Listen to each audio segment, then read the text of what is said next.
കഴിഞ്ഞ 53 വർഷങ്ങളായി ഒരിറ്റു തുള്ളി വെള്ളം പോലും ഇല്ലാതെ ഒരു വലിയ ഗ്ലാസ് ജാറിനകത്ത് സസ്റ്റെയിൻ ചെയ്യുന്ന ഒരു കാടുണ്ട്.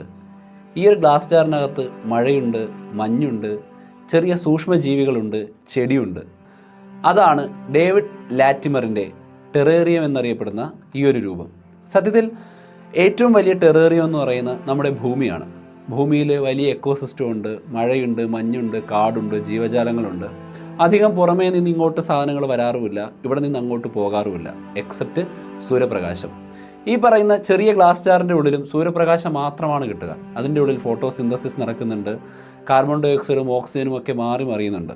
സോ ഇത്തരത്തിലുള്ള ഒരു രൂപം ഭൂമിയിൽ അധിക കാലമൊന്നും നിലനിൽക്കാറില്ല. മനുഷ്യനുണ്ടാക്കുന്ന ടെറേറിയങ്ങൾ പൂപ്പൽ ബാധിച്ചോ മറ്റെന്തെങ്കിലും പ്രശ്നം കൊണ്ടോ നശിച്ചു പോകാറാണ് പതിവ്. പക്ഷേ 1960 തുടങ്ങി 1972 അവസാനമായി വെള്ളമൊഴിച്ച ഈ ഒരു ടെറേറിയത്തിന് ഇപ്പോഴും നല്ല രീതിയിൽ ഒരു കാടിൻ്റെ പ്രതീതി തരാൻ കഴിയുന്നുണ്ട്.